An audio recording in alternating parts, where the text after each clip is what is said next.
ఈ వీడియో వచ్చేసి నేను హెయిర్ కేర్ అనమాట. మంత్లీ ఒకసారి ఇలా నేను మందారం పూలు అండ్ ఆకులు ఉడికించుకొని హెయిర్కి అప్లై చేసుకుంటాను అనమాట. సో ఇక్కడ వచ్చేసి ఈ మందారం పూలు ఆకులు అనమాట నీట్గా క్లీన్ చేసుకొని చిన్నగా కట్ చేసుకోవాలి. సో ఇక్కడ మీరు బౌల్ యూజ్ చేసేటప్పుడు కాఫీ చేసుకునే బౌల్ కానీ నార్మల్ బౌల్స్ యూజ్ చేయండి. కర్రీస్ యూజ్ చేసుకునే బౌల్స్ యూజ్ చేయకండి. సో ఇలా నీట్గా కట్ చేసుకున్న తర్వాత ఒక గ్లాస్ ఆఫ్ వాటర్ అండ్ నేను ఇక్కడ ఆనియన్స్ ఖచ్చితంగా యూజ్ చేస్తాను. ఆనియన్ వల్ల మనకు చాలా యూజెస్ ఉన్నాయి హెయిర్కి. అండ్ నేను ఇక్కడ రైస్ కూడా యాడ్ చేసుకున్నాను. మీకు కావాలి అనుకుంటే కరివేపాకు అండ్ కలబంద అండ్ మెంతులు కూడా యాడ్ చేసుకోవచ్చు.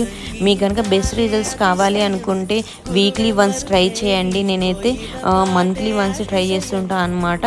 సో ఇక్కడ బాగా పింగిష్ అయిన తర్వాత సో బౌల్లోకి తీసుకొని చల్లారిన తర్వాత హెయిర్కి అప్లై చేసుకొని మసాజ్ చేసుకోవచ్చు. బెస్ట్ రిజల్ట్స్ ఉంటుంది. సో మరిన్ని టిప్స్ కోసం మన ఛానల్ సబ్స్క్రైబ్ చేయండి, లైక్ చేయండి, షేర్ చేయండి. బాయ్.